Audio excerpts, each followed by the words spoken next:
എല്ലാവർക്കും ലച്ചൂസ് കോർണറിൻ്റെ പുതിയൊരു വീഡിയോയിലേക്ക് സ്വാഗതം. ഇന്ന് നമ്മൾ ബാക്കി വരുന്ന ദോശമാവ് കൊണ്ട് ഉണ്ടാക്കാൻ പറ്റുന്ന നല്ലൊരു 4 മണി പലഹാരത്തിൻ്റെ റെസിപ്പി ആയിട്ടാണ് വന്നിട്ടുള്ളത്. നമ്മൾ ബാക്കി വന്ന ദോശമാവ് എത്രയാണോ അതിനനുസരിച്ച് നമ്മൾ കുറച്ച് തേങ്ങ എടുക്കണം. ഇതിപ്പോൾ ഞാനൊരു അരമുറി തേങ്ങ എടുത്തിട്ടുണ്ട്.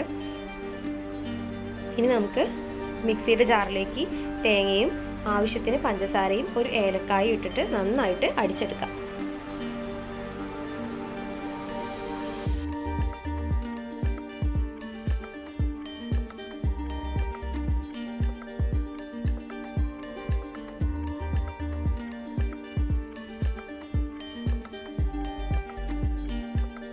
പഞ്ചസാരയ്ക്ക് ഓരോരുത്തരുടെ മധുരത്തിനനുസരിച്ച് ഇട്ട് കൊടുക്കാം കേട്ടോ. ഒരു ഏലക്കായി ഇട്ട് കൊടുത്തിട്ടുണ്ട്. ഇനി നന്നായിട്ട് അടിച്ചെടുക്കാം. അപ്പോൾ നമ്മൾ നന്നായിട്ട് അടിച്ചെടുത്തിട്ടുണ്ട്. ഇനി നമ്മുടെ ദോശമാവിലേക്ക് ഈ മിക്സ് ഒഴിച്ചിട്ട് നന്നായിട്ട് മിക്സ് ചെയ്ത് കൊടുക്കാം.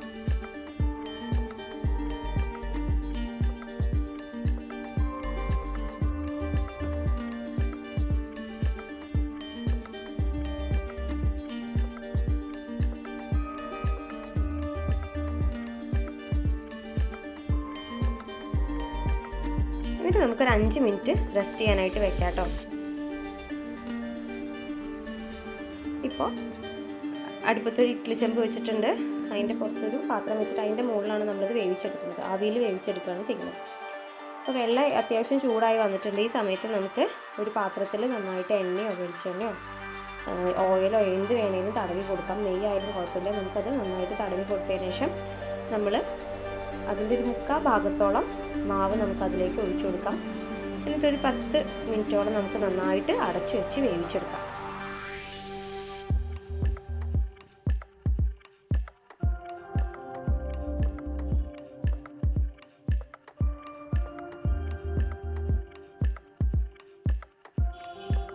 അപ്പോൾ ഏകദേശം നമ്മുടെ 4 മണി പലഹാരം ആയിട്ടുണ്ട്.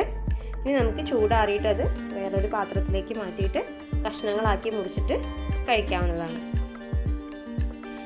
നമ്മൾ ഒരു പ്രിസർവേറ്റീവ്സും ചേർക്കാത്തതുകൊണ്ട് തന്നെ നല്ല സിമ്പിളും അതേപോലെ ഹെൽത്തി ആയിട്ടുള്ള നല്ല സൂപ്പർ 4 മണി പലഹാരമാണ്.